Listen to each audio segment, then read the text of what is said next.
Hello, everyone, and thank you all for coming. Welcome to the Pillars.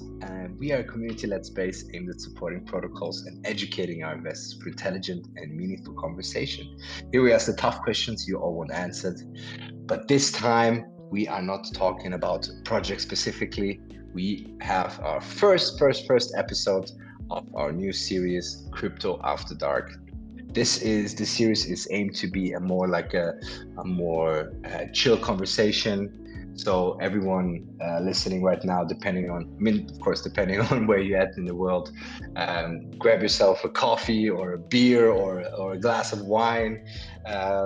Just relax, and I hope we can have an interesting conversation today, which is just about getting to know people, not just the projects they are leading or the communities they are leading, but just getting to know the person behind the steering wheel. In this case, the steering wheel or the rudder of the mothership.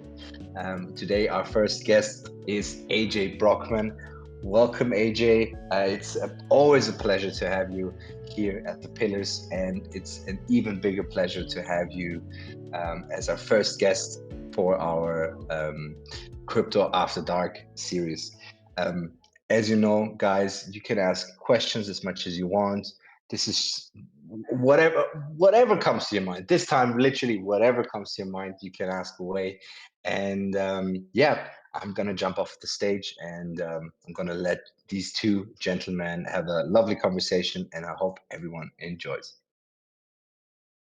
Thank you very much, David. AJ, how are you, sir?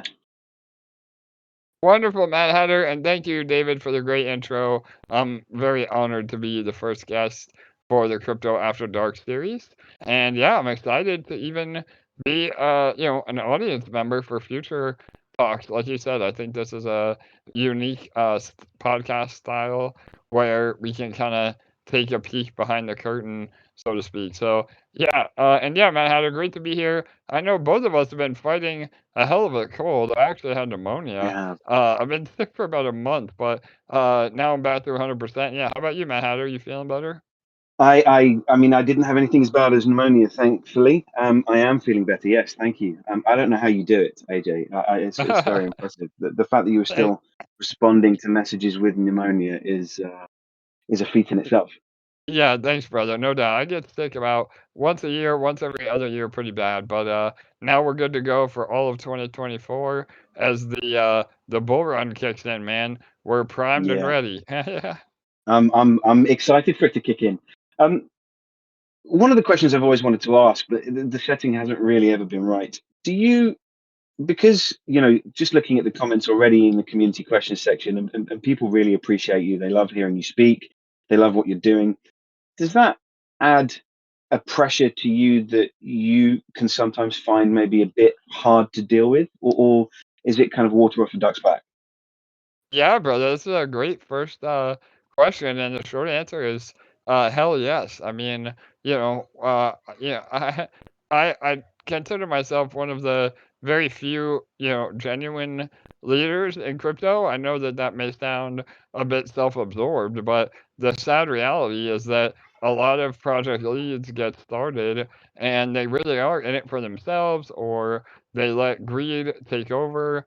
And unfortunately, I was a self-made millionaire before EMP, so I didn't Mhm. have that financial pressure.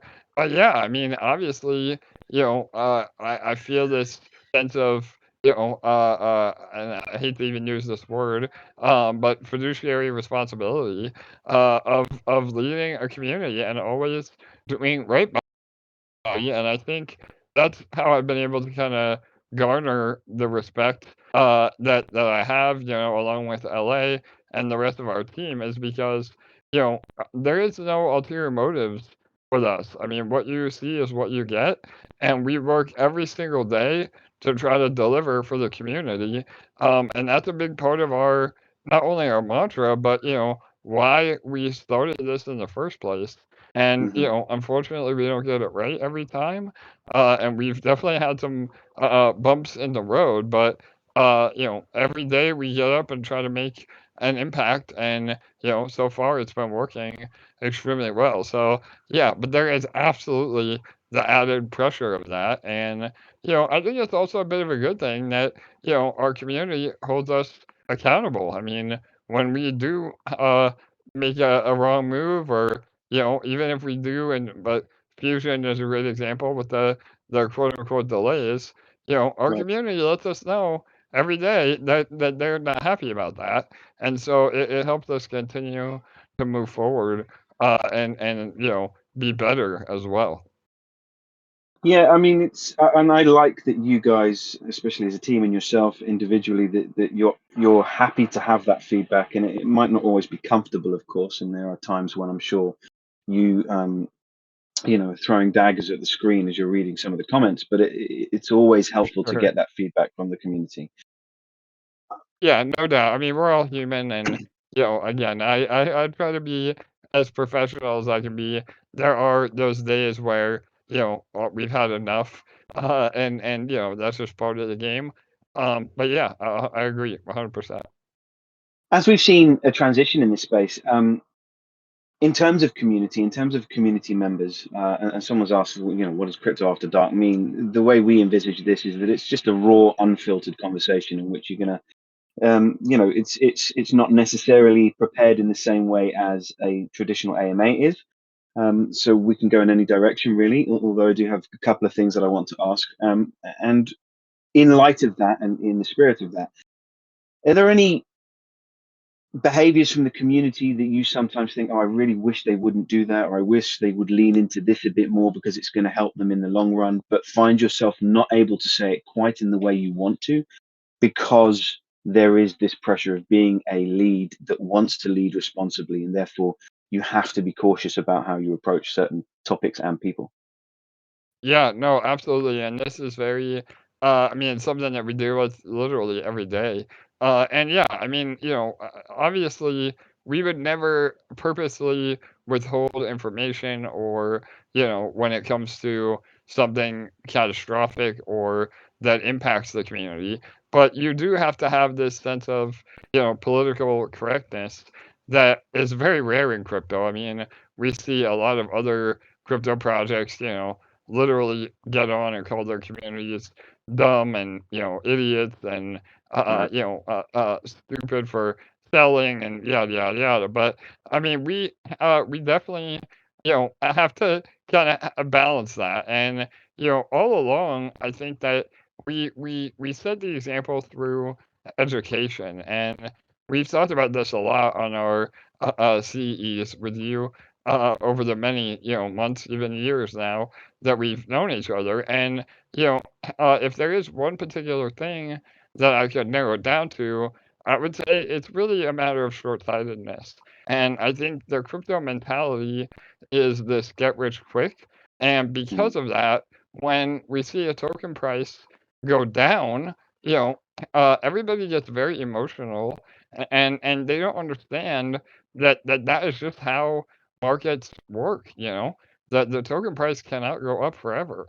And so I think that just continuing to um, you know focus on positivity, and really having a long-term mindset. I think if crypto users in general adopted that mindset and that positive attitude a little bit more, it would be a much healthier environment, not only mentally, but financially as well. And so I think that's the biggest thing that comes to mind, and we're going to continue to help people work through that, and become better crypto users and crypto investors, whether it's through my projects or other projects as a whole. I Mm. think it will help the space for Yeah, sure. right. I think it will too. Over the time that you've been in crypto, you said you've done your 100,000 hours, to really get kind of bedded into the space. Do you think we are more or less fractured at this point, especially in this kind of period where we're coming off the back of a horrific bear market? It's been a lot harder than I think people anticipated it would be, and we are perhaps potentially in a bull run already, but the very early stages of it. We know something's going to pop eventually, at this point, this year. But do you think we're more fractured and therefore we have to navigate more carefully, or do you think as a community we're actually starting to learn to come together more? Yeah, that's a bit of a loaded question. I think I would have a different answer for you, depending on the day. I think Right. on days that BTC is up and crypto markets as a whole are looking good, I think I'm proud of the crypto mindset. I think everybody is excited. They believe in the tech. They believe in the future. Again, that long-term mindset. Unfortunately, when there is blood in the streets and the overall crypto market is down, I think that brings out the ugliness and the fracturedness of the community. And I've been around. This will be my third cycle now, Mm, and I would like to think that you know uh, as those cycles have happened, there are people that have been around longer and have learned and have been more have that sense of togetherness where we're all rowing in the same direction. So,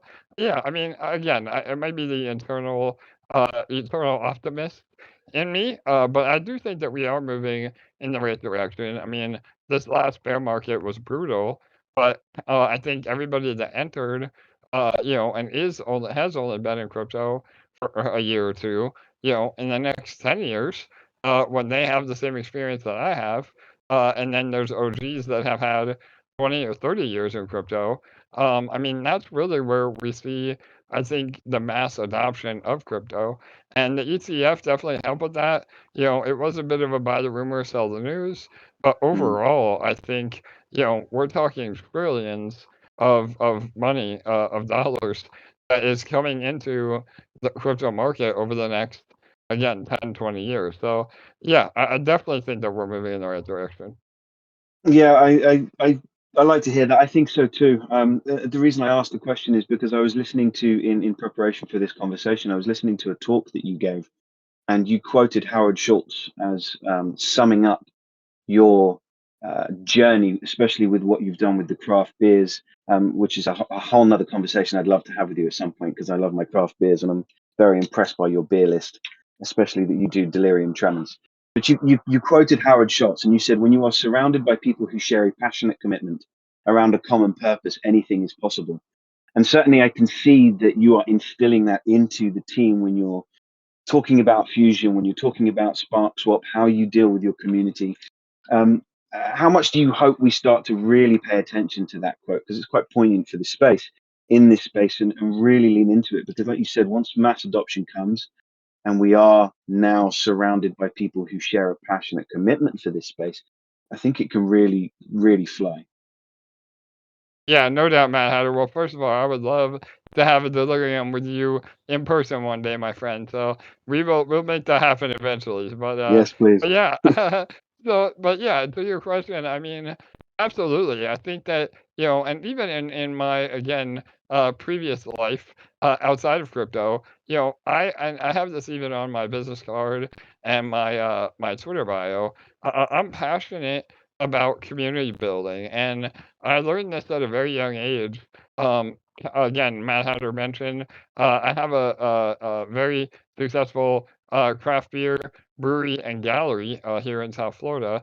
And when we started that in 2014, um, it was in an area that was a ghost town. And we literally built an artist community around that craft beer bar and brewery. And that's really where I first learned of the power that building a community has. And then getting into crypto, I also that was also reinforced with a great company and game called Splinterlands, and that was my first come up in crypto. I made my first million as an early whale in that game, and their mentality was the same mentality, which is why it resonated so well, and that was community first. And again, I think the idea of focusing on, doing right by your community, providing value, being a strong leader, and prioritizing all of that over profit is really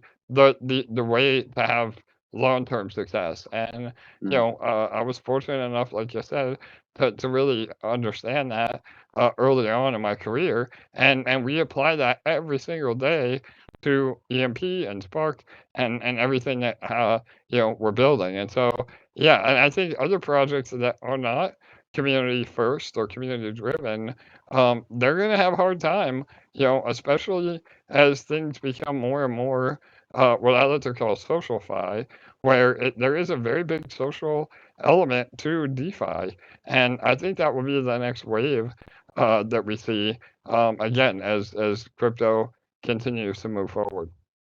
Yeah, I was going to actually ask what perhaps you thought was going to be on the horizon for this space. Do you think it does then heavily move into the social fi aspect of things? I mean, you've just said it, but in Yeah, what way do you think that's going to happen? yeah, no, 100%. I think again, having we're all still obsessed with Instagram and Facebook and Twitter. Social media is the way of the world now, and so I think combining that with DeFi elements, and really again building a community around not only your interests but also your financial interests is the future. And I think that is the next big narrative as we move into future cycles. Along with GameFi, again, I'm still a big fan of Web3 gaming. I think that's a major untapped market. Mhm. And many other things. I mean, even DeFi in general, we take it for granted, but 99% of crypto users, they have no idea what DeFi is. And, I think that is, again, a very untapped market even now. And all of us that are here and that even know what a liquidity pool is, I mean, we're going to be the ones that absolutely win when retail fi- finally migrates here. Right. Yeah. I'm glad you said liquidity pool because I wanted to talk about your approach and in particular you see it with SparkSwap and it's going to be coming with Fusion. Are you of the belief that now we have to really start prioritizing the investors more, i.e., giving back to them more? And in the short term, it might feel counterintuitive to anybody that wants to raise money as a project lead. Um, but do you think that that is going to be the next step towards really getting people in? Because with SparkSwap, everything is heavily geared towards making sure that fees filter back to people. It's obviously backed by the real world revenue that you have coming in, and constant movement. You've picked a chain that you believe is going to be huge come bull run, so you're banking on there being a lot of movement on there. But is that something that you think this space is starting to transition to more? And those that start to prioritize the people that are investing rather than their own pockets more and more are going to ultimately succeed. Yeah, wholeheartedly. I mean, I think, there is this shift of not only what we've been talking about this entire time, but, about community driven, user first mentality. But yeah, especially even in terms of the economics. And, we like to focus on what we call real yield, that really eliminates all Ponzonomics, where, we have real revenue whether it's through fees or volume through a DEX. Basically, any way that we can generate funds without any new users, I think that is the holy grail, and that adds to the sustainability of any project, whether it's DeFi or not. If there is new money coming in, through treasury funds or in any way, and again, there are some things that people call revenue that really isn't revenue. Having a tax just on your token, that's really not real revenue. So I want to make it Right. clear that you have to actually be earning from an outside perspective. But that being said, yeah, I mean, I think the projects that do prioritize giving their community fees or doing some sort of buyback on the token with that external revenue stream, those are the projects that will succeed. And when I say succeed, I don't mean, 1 or 2 years. I mean 10, 20 years. Like, those are the projects that will be here for the long run. And the beautiful part about that is that it scales exponentially. So, if you have a healthy investment fund that is yield farming, or, again, in our case, a DEX that is earning revenue from trading fees, I mean, that only gets better over time as the volume increases, as more people enter the space.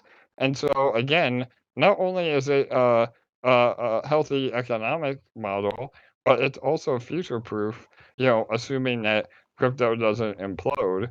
And I know a Right. lot of projects that are even diversifying into real world assets, whether that's rental income, or buying real world businesses, and then bridging that money back into, fiat, back into crypto, to support, again, their NFTs or their token price. And I think that really is the next wave, so to speak. Unless a project incorporates real revenue, I don't see people investing in those sort of projects. Now, I guess the only exception may be a meme token, that people just get in, for the fun of it, and hoping for a lottery ticket. But there Mm. is a very clear distinction between real DeFi and meme tokens, for sure. Right. I love that description. Picking a meme token and effectively buying a lottery ticket, because that's exactly what it is. For every one story that you hear someone became a millionaire, you're not hearing about the thousands, tens of thousands that lost a ton of money on it because they just bought at the wrong time. Yeah, 100%. And again, there's nothing wrong with that. I think that's part of the crypto culture. I mean, I'm fully supportive of that, but I just want people to start really being honest with themselves on what they're getting into, for sure. Right. Do you ever get tempted to bare your teeth a bit more about other projects? You're not very disparaging on other projects. You're always very nice. Um, and I appreciate that and respect that about you. Are you ever, though, sometimes tempted to say, right, this one absolutely steer away from? And if not, where do you think we should potentially be going to find that information? And who do you look at to say, I'm shouldering enough responsibility in this space for how I'm paving the way and moving forward? I'm building in a way that should be built. And, I'm speaking in a way that should be spoken about, my project and how we treat people. Who are you then looking at to say, right, now it's your turn to perhaps take the torch a little bit and start also leading by example? Yeah, Mad Hatter, I love this question. And yeah, I mean, I definitely bite my tongue a lot. And, I think that's, again, just having that politically correct mindset as a project lead, regardless of what my personal opinions are. I think that we still have to remain professional. And unfortunately, again, there are a lot of children in crypto in terms of their maturity level. And we see project leads bash other projects again and again and again, and that really isn't helpful. I mean, I'm a firm believer that the rising tide rises all ships. I know, Matt Hatter, we've talked about that many times, and Mm, it's not really a matter of finger pointing. It's just a matter of standing out with a superior product and superior economics and a superior community, and that's what I focus on. I focus on what we can control, what we can't control. And yeah, I mean, I would love to get on and speak my mind sometimes, but I have to refrain from that. And really, I think the best way for others to learn about potential scams or projects of that they may or may not want to get involved with, and it boils down to what every influencer on the planet says, but nobody does, and that is to do your own research. right. Again, I mean, we hear people say it all the time, but very rarely does anybody actually do that. But that is the only real way that you can get involved in a project and feel comfortable and have the intestinal fortitude to stick with a project when there may be FUD or other issues. If you've done your own research and you feel comfortable, then by all means support that project. And it's been really refreshing, especially on Pulse, where it's funny because everybody thinks that Pulse is a scam, and they may hate Richard Hart. But working with a lot of the Pulse influencers, you would be absolutely blown away at how genuine they are, and a lot of them have refused to cover us or any project for that matter without Mm. doing their own research and without having a proven track record. And I really respect that. I see some other influencers in the chat right now as well. And all of them have that same mentality of really trying to cover projects that deserve the attention, that are here for the right reasons. And so I would just encourage everybody to follow influencers that are not shills and that are actually doing the time, or taking the time rather, to do their research and convey that on their channels. So yeah, I think I'll leave that to the YouTube and Twitter guys rather than me for sure. That's fair. I am very impressed with how measured you always are, especially coming from an arts background. I mean, arts typically can be chaotic, it can be frantic, right? It can be emotion driven, ups, downs, wild swings, and coming from that kind of background, you've adapted very well to being very measured. Do you attribute that to being an artist as well as a business owner, or is it something that you needed to learn as you came into this space?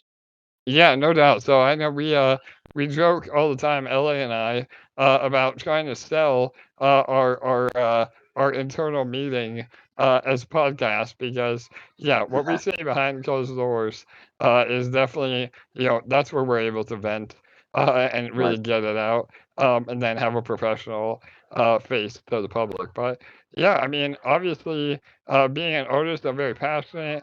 I definitely I have a long rope, but when I get to the end of my rope, it's all bets are off.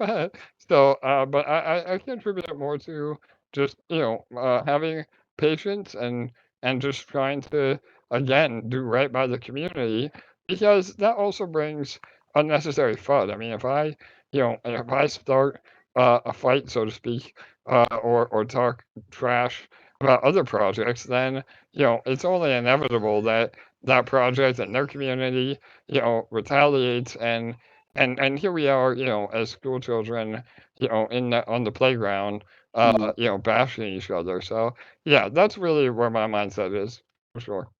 I like that. You've mentioned superior products, and obviously we appreciate SparkSwap, and obviously it's on Pulsechain. You guys recognized that there was an opportunity not just to build on something that is still new for mass adoption, but also start creating things like bridges to make it easy to get on and off, or easier to get on and off. Which is you as the front runner, that's a very smart move. Um, do you have any idea as to where you think Pulse will be market cap wise in the bull run? Have you got thoughts? I know you're probably not going to commit to a particular figure, but do you kind of have in your mind an idea as to where you see it going? Yeah, so I mean, I don't want to come on and say I told you so, but we definitely had some incredible success over on Pulse, and I mentioned it earlier. Whether you love him or hate him, Richard Hart. I mean, you can't argue with his presence, with his community, and with the fact that he thinks 10 steps ahead. And I think a lot of people gained a lot more respect for Richard when he publicly announced that he will be fighting the SEC head on. And, he hired a rock star group of lawyers, 11 lawyers, some of which helped Elon Musk win his case against the SEC. So I'm super bullish on Pulse. I'm bullish on the Pulse ecosystem, and I'm bullish on Richard Hart. And reading between the lines of some tweets and watching some of the original podcasts and live streams that Richard did. I mean, I really think the 10x is pretty much programmed in. I don't know when that would happen. We've seen a lot more life on Pulse now in terms of token price. I Hmm. thought maybe we would miss this cycle, but it looks like again, Richard Hart always has something up his sleeve. So, I mean, again, I don't want to speculate too much, but I think a 10x in this cycle is very reasonable. And, I would say, long term, the sky is the limit. I mean, again, I know people think it's crazy to compare the two, but, Ethereum itself, I mean, we're talking, I think Ethereum launched at like, under $1. I think the ICO was like 85 cents or something like that. And look where it is now. So again, I mean, we could talk hundreds of X's over the next few years.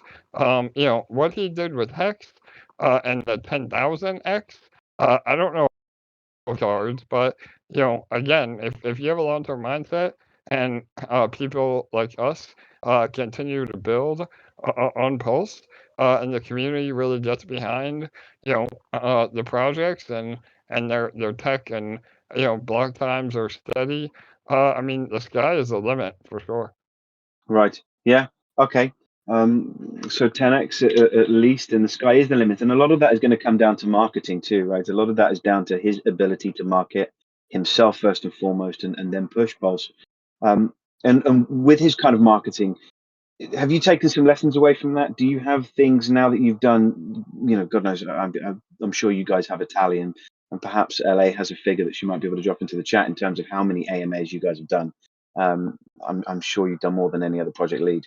Do you have now a fair idea of what you think is the most successful way to market a project in this space, or is that just ever changing because the space is moving so fast? Yeah, no doubt. So the first part of that question, again, I mean, Richard Hart is the king of what I would call, outrage marketing.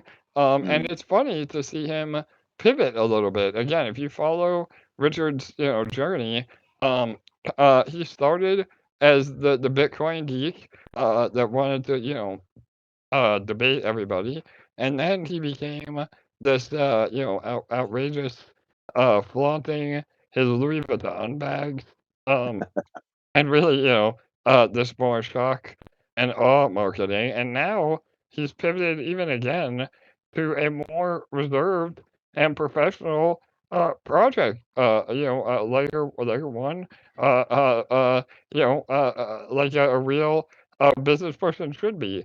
So it's funny to see his journey um, through that. And yeah, I mean, obviously we've taken some pointers. I think what was really successful for Richard and how he was able to raise billion dollars in sacrifice was his ability to be on camera, show his face, and have these AMAs and live streams. And we've we've determined that that is how we've been successful as well.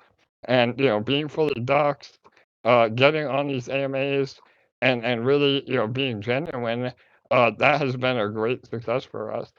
And I mean, we've done over 600 AMAs of our own with our own just community AMAs, and literally hundreds more of other AMAs. So being in front of the camera, being a good communicator, all that is the best form of marketing for sure. Yeah, I mean that's a lot of AMAs, and one of the questions I can see somebody asked is, have you, ever had intriguing insights or unexpected discoveries while having one of those AMAs? And I'm sure there's been plenty. But to that point, is there anything that perhaps stands out to you that you remember from a discussion once, maybe a couple of years back, that in that moment you realized, we need to pivot into a different direction at this stage?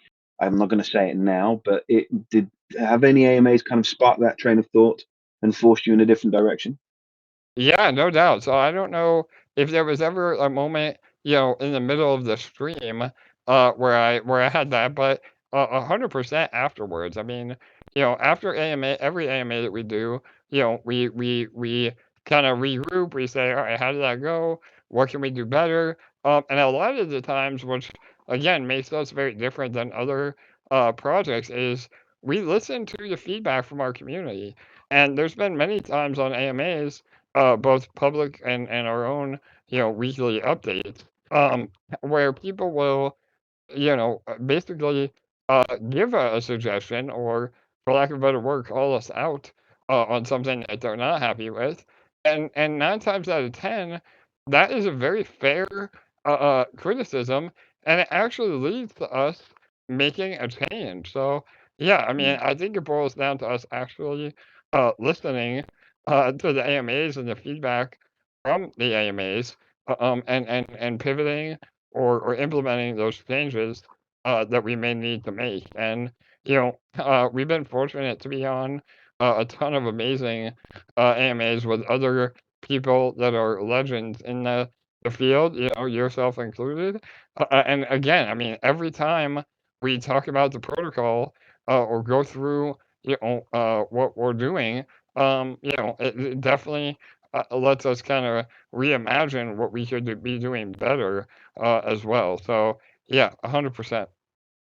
It's also that's also a signal to anybody listening that there are a lot of people that perhaps feel too shy to bring something up, or they don't want to make a comment because they think they're going to come off as stupid, or perhaps it's already been made and they get embarrassed.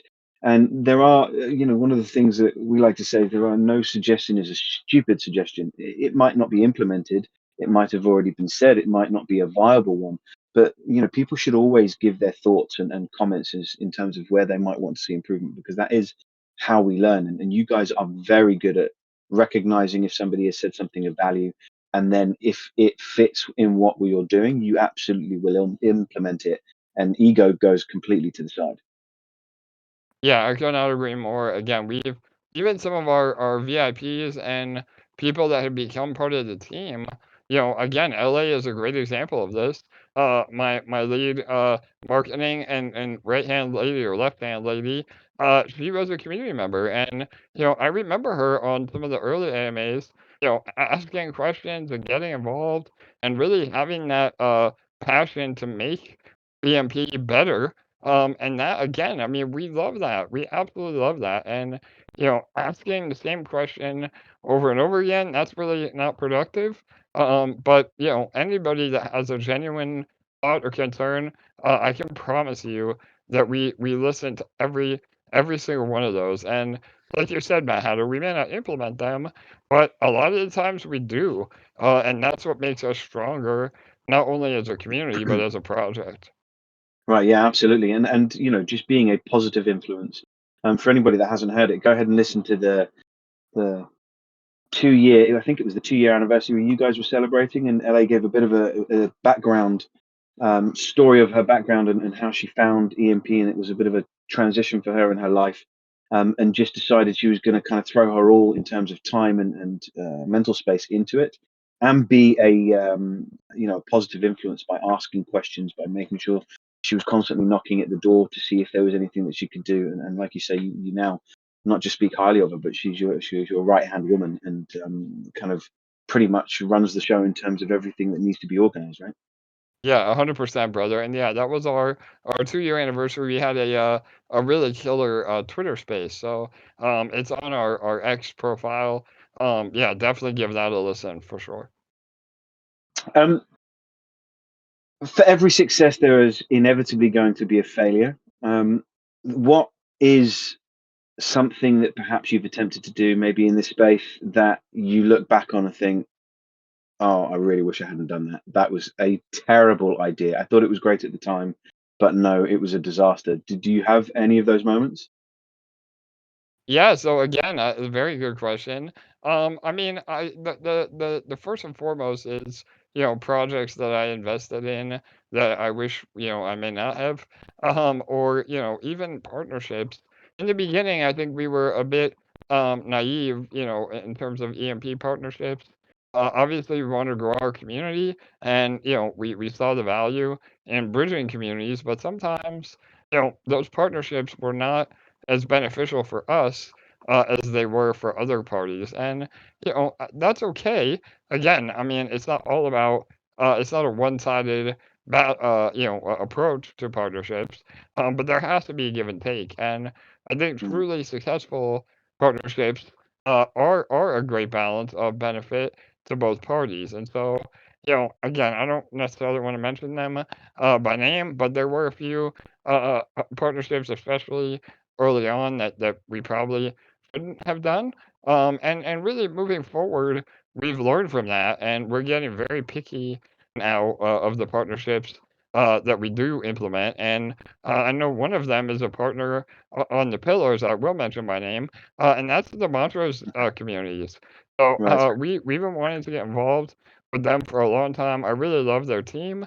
They understand, real yield. Again, everything I mentioned earlier, eliminating the Ponzonomics, and really putting capital to work, and then using that capital to generate yield, and then bring that back to the ecosystem. And we had a recent partnership with them with their DGens ROI contract, and we had a SparkSwap NFT that gave you a bit of a boost, and that was very powerful because we ended up locking up about 50,000 Spark, which again at today's prices, again I don't know the math off my head, but at least 5 grand, even more probably now, of Spark within Sparkler, and that was very beneficial for us.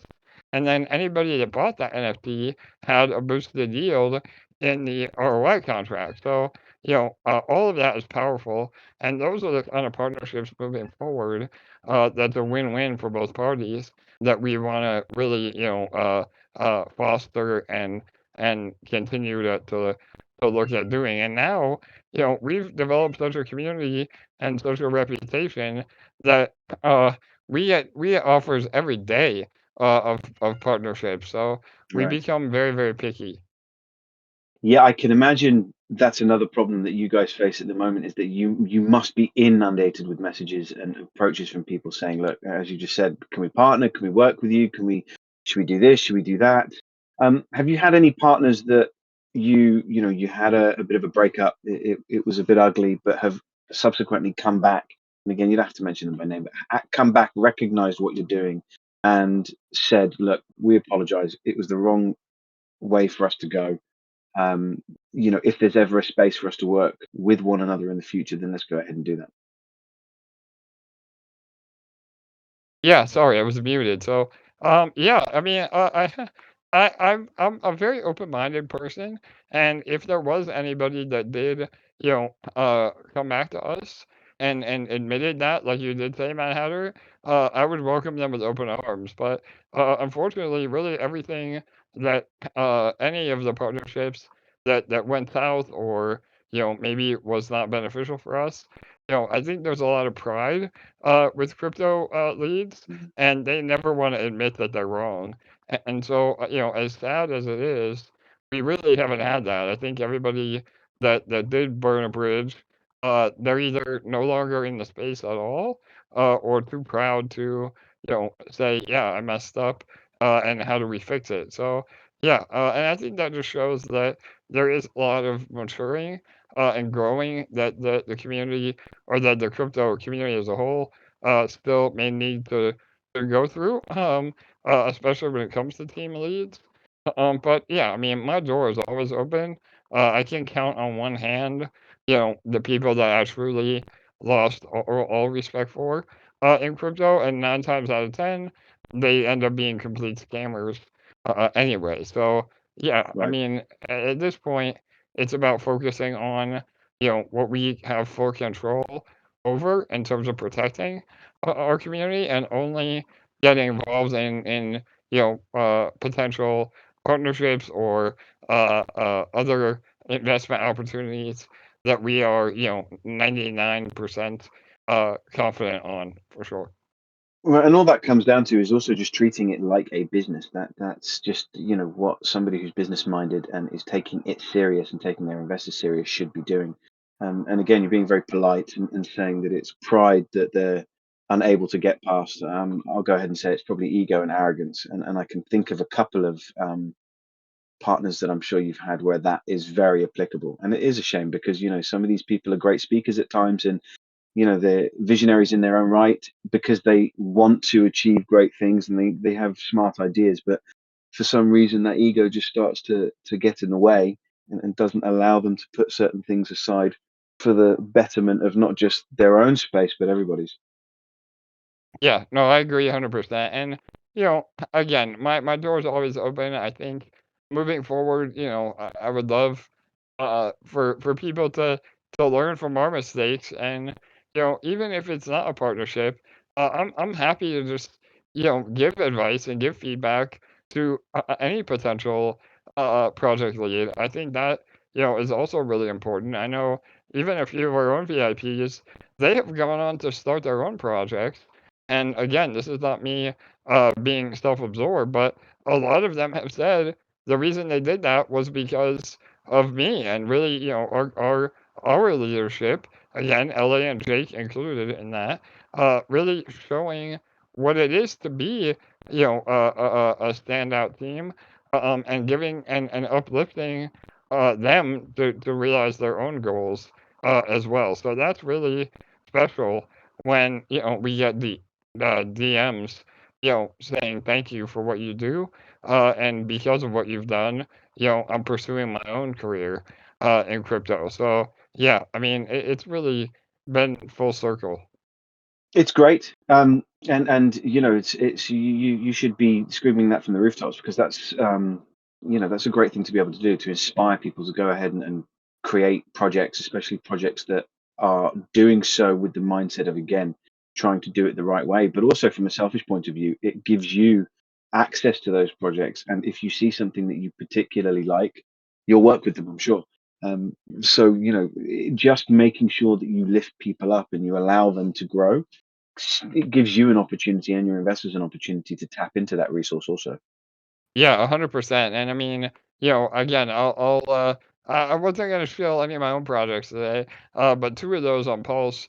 One is called Glass, and one is called Oregon, and both of them are community members that started with us, and they have now moved on to starting their own projects. So definitely check them out, show them some love and support, and yeah, we are. I mean, we have plans of listing them eventually on our own decks. I mean, we have Mm. a lot of things that we can do together, and those are people that we've known for years that have proven themselves to be genuine and to again, like you said, Matt Hatter, do things the right way, and that's a great way to kind of bootstrap your projects, is launching from within our own communities for sure. Yeah, absolutely. And if ever they want to be part of the Crypto After Dark series, they're more than welcome to come on. So you should tell them I about us and will. send them our way. I will, brother. I um, will for sure. what's the last meme token you touched? Is there a one that you want to admit to buying? Oh man, that is a hard one. So it's been a while since I bought an actual meme token. I think the last one I bought was one called Pepe Grinch. It was a Pepe meme that looks like the Grinch. And yeah, that I know the dev, and he's part of another chat that we're involved in. He's been supportive of what we Yeah. do. So when he launched, I said, I want to support him, so I'm gonna buy, a couple of $100 and see what happens. So yeah, and that's on BNB chain. So Pepe Grinch, I like it. Um, I've kind of almost covered this question a little bit, but I'll ask it in a more direct way. What's the hardest thing you've had to overcome in this space? oh man, again, this is another loaded one. I think we've talked about this before, but I think the hardest thing, not only from a community standpoint, but also from a mental standpoint, is the FUD, man. The FUD can absolutely destroy a project, and we dealt with it very, very. I mean, it almost broke EMP in the very early stages, when we had a team member that ended up leaving and creating a bunch of drama. But I mean, we've made up since then.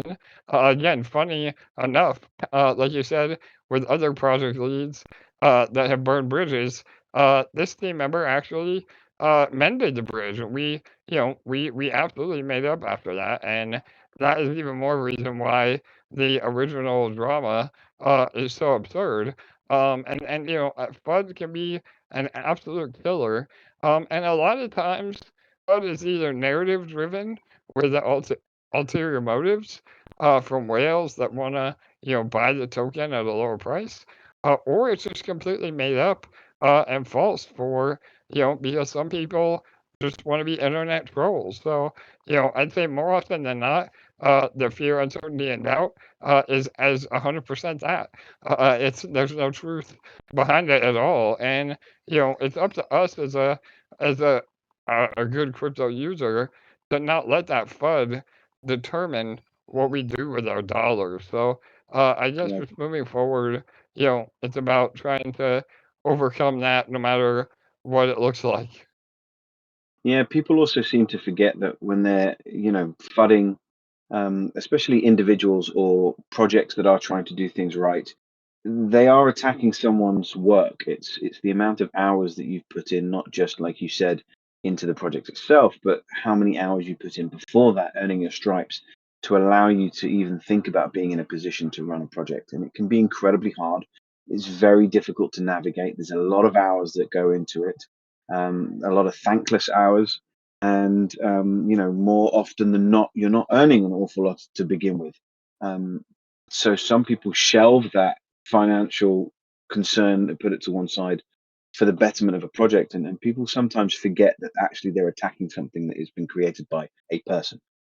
I love that, Mad Hatter. Again, brother, that was probably the most insightful rebuttal you've ever had. And it's so true, man. I mean, other than being a dad and a husband, the community and crypto and the EMP mothership, I mean, that is my number one focus. I put in, all the effort I possibly can to make it a success. And when people, get on and criticize that, and again, that's not an excuse. We definitely have made some mistakes. Obviously, a lot of those concerns we share in, and also have the same mentality. But to publicly create drama around that and really impact the community mindset as a whole, it's so damaging. And again, it's hurtful. I mean, we put in blood, sweat, and tears into the protocol, and to have that criticism that's unjustified it hurts. So, and again, we've done a great job of building a very positive community, and that is part of our success. So I think that with time, that becomes less and less of an issue, and as we move forward, I think that especially with the green candles, that changes the mentality for sure. Right. And also, you're leading, the proof is in the pudding. You're showing how it should be done. It's not just about leading by example, but you're actually implementing what you say you're going to implement, and it's paying out in a way that you say it's going to pay out. So just leading by that example alone starts to shut a lot of doors for people that want to complain. That their scope for being able to find issues gets smaller and smaller until eventually there'll probably not be anything that they can really say other Yeah, than complain about their absolutely. own stupid decision making. Yeah, bro, 100% matter. We say it a lot, actions speak louder than words, and that is how I deal with it.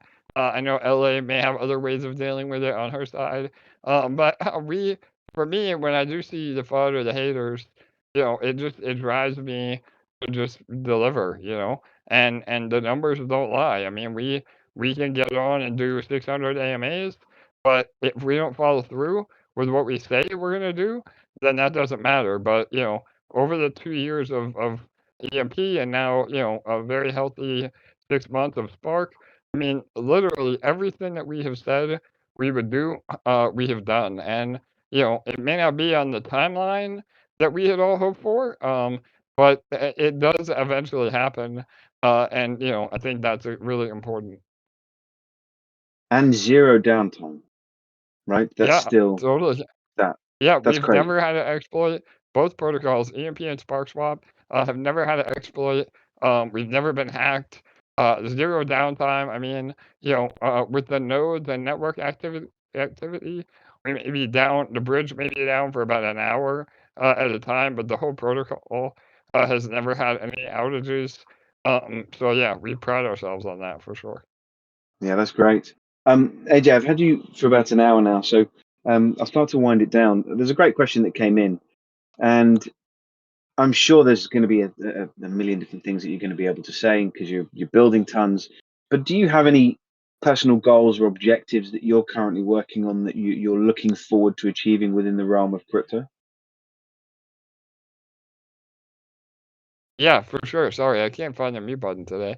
So, yeah, I mean, the short answer is, just expanding our protocols. I mean, we have EMP Fusion coming. That is a completely new economic structure that nobody has ever done before.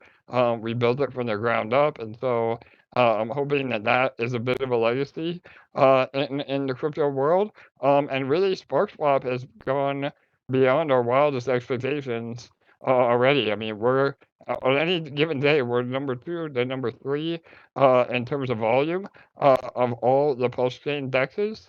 And we are a top 100 DEX in all of crypto on SparkSwap, which again is just mind blowing. And we're bringing a lot more products to Spark, and we've expanded our development team. We are now essentially merged with the DEX Finance team, and they have some incredible developers that can build anything. And so we're really excited to scale our operations and bring everything that I have in my head and that the rest of the team has in their heads, actually bring it to life. And so, yeah, moving forward, I mean, it's only going to get better. Again, L1Dex on the horizon, and who knows, many other surprises in the works as well. So, yeah, we're excited to build. I think if anything, as long as we continue to build and deliver, we have an amazingly bright future. Yeah, I look forward to seeing everything that's going to come out. And one piece of advice, if I can impart any on to the people that are listening, is you guys are very transparent in how the system should be played, and if people do want to get involved in whatever it is that you're doing, there is a ton of information out there to find about how these particular ecosystems can be played because they are gamified. Because AJ, as you said at the top of this, he likes the game space, enjoys making it something that's interactive and slightly gamified. Um, and one of the mistakes I made, I'll confess, especially with SparkSwap, is that I thought I was smarter than the system. So I tried to play around a little bit, and it didn't get me any further forward than I would have been if I had just listened and let my money sit and earn. So, that even now I'm making those mistakes, having spoken to you many, many times. So, it probably says more about me than it does anything else. But yeah, you guys have and are always giving the information out there to tell people the best way in which they can earn. Yeah, Mad Hatter, man, definitely, brother. Listen, man, we'll have to have a one-on-one after this, and I'll walk you through it. But yeah, I mean, to that point, and again, I think it's a rarity in crypto, and that's why maybe some people don't listen, you included. That we don't have ulterior motives. Like again, Right. what we publicly talk about as the best strategies, or the different gamification. I mean, that is that is absolutely genuine, and based on all the numbers, what we not only is healthiest for the protocol, but also healthiest for the investor, and that's what I get excited about. I mean, I don't consider myself a developer. I can read and write a little bit of code, but I absolutely consider myself, a game designer. Whether it goes, and when I say that, I don't mean web, like Splinterlands. I mean the gamification of economics and the psychology that goes into building your rewards and making it fun to invest. I think that is really an amazing thing that DeFi offers. We have an opportunity now through crypto to have fun and earn money, and that Right. was never a possibility, before. And you're not going to have any sort of fun, going to your local bank, for sure. So, yeah, man, I think that's really special. Yeah, and I like that, and perhaps that's a really good place to end it on. Actually, is that having we have an opportunity to have fun, and it can be fun as long as you're sensible. As you said, and as we know, the influencers are always screaming very loudly. Do your own research. Don't just all of your money into one thing just because somebody said so. Actually, go ahead and ask questions. And there are communities like SparkSwap and EMP that are open to all of the questions. And as long as you're not doing it with the motive to be a pest or a pain in the ass, you're always going to get an answer, and it will be an honest answer, which I appreciate. AJ, this is when I got into this space, actually having an interview with you has always been on my bucket list. So I've managed to tick that off several times over. I'm in a privileged position to be able to speak to you. I'm also in a privileged position to be able to call you a friend within this space. And I always learn a ton when I speak to you. So I very much appreciate you coming in and being the first person to speak with us for Crypto After Dark. Wow, Mad Hatter, thank you, brother. And again, man, the feeling is mutual from the very first interview or CE or AMA, whatever you want to call it, that we did together. I got off of that, and I said, to the team, I said, Mad Hatter is literally the best host that we've ever had. And again, brother, you do your own research. You do the due diligence. You ask some of the most insightful and thoughtful questions. And again, there's a lot of love for you, not only for me personally, but from our entire community. And you and David are just doing amazing things. And I would be honored to come back anytime. I know we have other CEs scheduled, but to be the first guest is really an honor for me as well. Well, that's very kind words. Thank you so much. Very humbling. It's been a great chat. I've enjoyed it thoroughly, and I can't wait to have you back on to discuss something else. All right, brother. Sounds great. Again, thank you all for showing up. We had a great audience today. And yeah, I look forward to the next one. Cheers.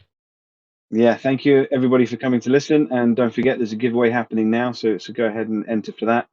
Guys, thank you. Have a good morning, afternoon, or evening. Take care.